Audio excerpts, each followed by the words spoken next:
Este programa é livre para todos os públicos. O Senhor esteja convosco. Ele está no meio de nós. Proclamação do Evangelho de Jesus Cristo segundo Marcos. Glória a vós, Senhor. Naquele tempo, Jesus saiu e foi para a região de Tiro e Sidônia.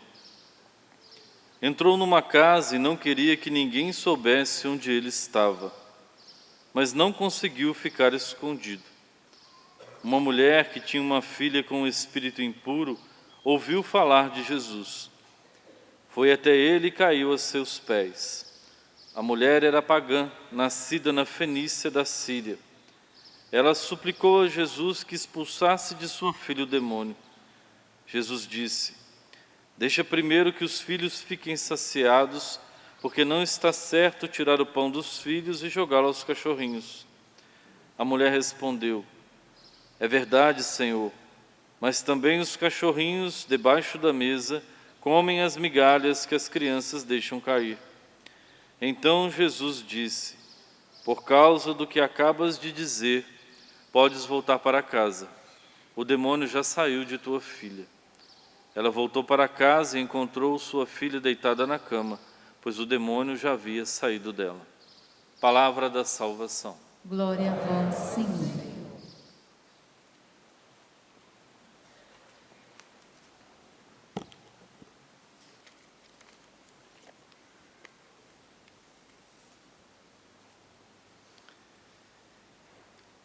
Nós estamos acompanhando desde o início desta semana, desde segunda-feira, as origens. O livro do Gênesis, que apresenta para nós algumas verdades, e verdades religiosas, verdades bíblicas, verdades que provêm da revelação do Senhor, Deus que se revela a nós, se revela ao homem, e fala a nós de si, mas também mostra de onde viemos.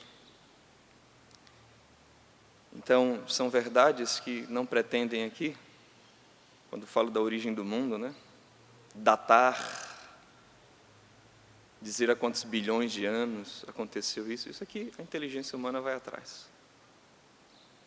Mas o que a inteligência humana não pode pura e simplesmente alcançar por si, Deus nos dá, nos revela, apresenta a nós. E claro, pelas entrelinhas a gente pode ir tateando, mas Deus apresenta a nós e nos diz estas verdades religiosas. Por exemplo, Deus é o Criador de todas as coisas, tudo vem dele, toda existência, toda potência, toda vida vem do Senhor. Uma outra verdade, dentre a criação das cachoeiras, do sol, da lua, das plantas, o ser humano tem uma relevância. O relato da criação, ali que fala tanto do sétimo dia, Deus criou, viu que era muito bom, como também Deus como oleiro que molda o homem, algo de si, Deus sopra nas narinas do ser humano. Deus como um jardineiro planta um jardim, a leitura de ontem, do Éden, em Éden, e cuida do ser humano, põe limites ao ser humano porque ama, e para que o homem também o ame. O homem é criado à imagem e semelhança de Deus, sim, na sua inteligência, na sua vontade, mas sobretudo na sua capacidade de amar, nunca na mesma intensidade que Ele, mas na qualidade do seu coração, da sua vida, que pode amar a Deus, que pode amar o seu semelhante também, o ser humano.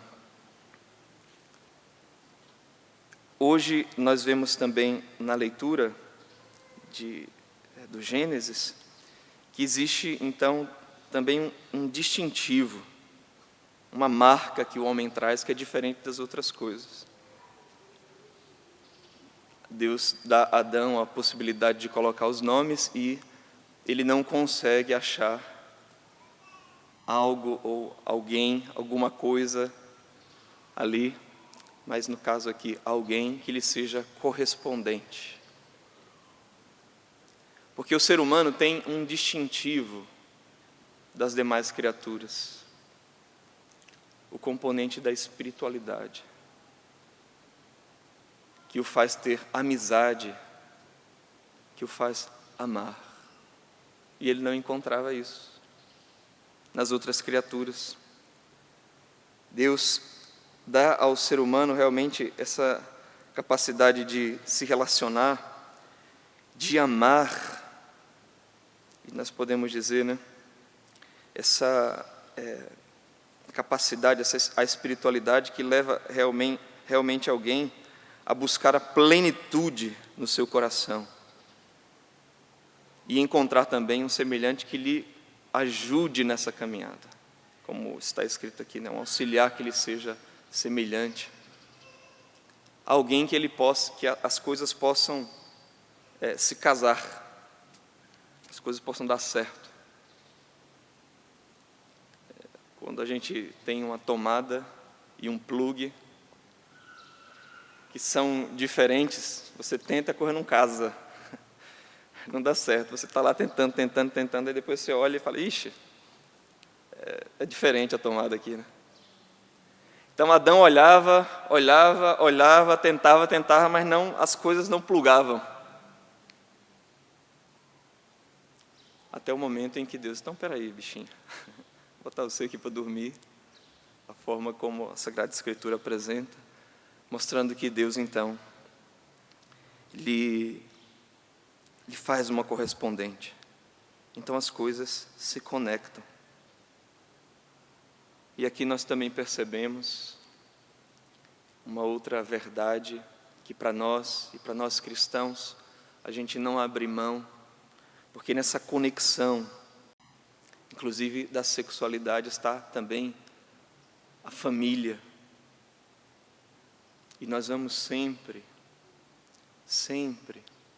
anunciar e mostrar que isso também é um dado da criação, essa instituição que vem de Deus, que Deus criou com essa finalidade, assim como colocou também a finalidade em todas as coisas, nas plantas, nos peixes, nas aves, e disse, crescei e multiplicai-vos.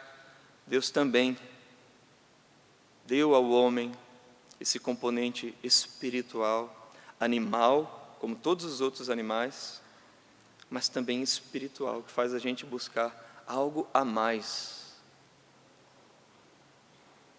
E além, então, dessa capacidade e dessa relação que o homem e a mulher constituem, um outro componente que está ligado, sim, à espiritualidade, mas algo que é a finalidade última de toda a criação, que nos fazendo semelhantes a Ele, Deus criou todas as coisas, chamou-as à existência do nada, mas com uma finalidade que é nos unirmos a Ele.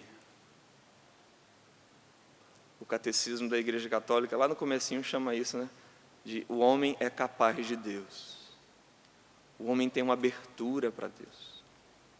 Então, diferentemente das outras coisas, diferentemente das coisas criadas, mas que todas elas proclamam a grandeza do Senhor, mas diferente, então, daqueles animais que Adão colocou o nome, o ser humano realmente é aberto e ele sabe se parar um pouquinho para contemplar as coisas que ele precisa de mais. Ele olha para a criação e vê e diz como salmista, que para contemplar e diz, Senhor, a gente ouviu esse salmo essa semana também, por causa dessas coisas todas, que é o homem para dele assim vos lembrardes e o tratardes com tanto carinho. Olhando as estrelas, olhando todas as coisas, o homem, ele realmente suspira e percebe que não consegue, apesar de todas as coisas, ainda que encontre também uma semelhante, mas mesmo assim ainda fica faltando uma coisa para plugar. E nosso Senhor Jesus Cristo veio nos lembrar: não só de pão vive o homem, mas de toda a palavra que sai da boca de Deus. E deixa eu dizer, vocês vão entender, nem só de ração vive o homem, mas de toda a palavra que sai da boca de Deus. Por isso, meus irmãos, todas as coisas na igreja, sim, devem lembrar do nosso Criador. Então, o canto, as alfaias, a missa, tudo aqui eleva ao Senhor. O Padre Jonas diz: a terra, o céu, o mar te louvam, Senhor. E vai dizendo todas essas outras coisas. Então, meus irmãos, aqui existe uma morte necessária. Nós muitas vezes nos desapegarmos, às vezes daquela coisa que nós vamos criando, muitas vezes para nós mesmos, e queremos nos agarrar a estas coisas aqui, e tomar esse componente da espiritualidade, essa sede que o homem tem, e aplicar nas coisas aqui. E não, eu quero me apegar a isso, a terra, o chão, as pessoas, as criaturas, aos animais. A gente tem que realmente cuidar de todas essas coisas, e são boas, são maravilhosas, e nos lembram do Criador. Mas nada pode tirar a primazia de Deus do nosso coração. E a morte é essa, porque às vezes a gente se apega realmente a essa coisa. Mas a morte é a morte para a palavra de Deus. Deixar que a revelação divina, aquilo que Deus está mostrando, as verdades religiosas, o que Deus instituiu, a ordem das coisas, as coisas na sua realidade, como elas são, como Deus criou, como Ele mostrou, e deixar que estas coisas tenham o primeiro lugar no nosso coração. E é preciso, como João Batista, a gente se apequenar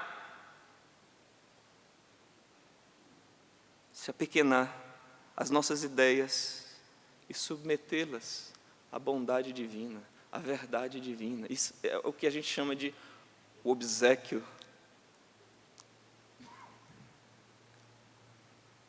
De boa vontade, é a vontade obsequiosa, é o assentimento da fé ao que Deus está nos falando.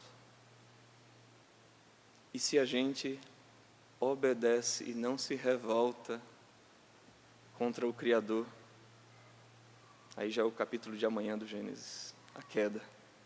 Se a gente não se revolta, mas volta à ordem, como essa mulher cirofinícia do Evangelho, ela vai buscar nosso Senhor. Minha filha está atormentada. E Jesus, vendo a fé daquela mulher, ordena todas as coisas. Deus, por sua palavra, ordene também o nosso juízo para o que Ele fez, porque é bom e perfeito.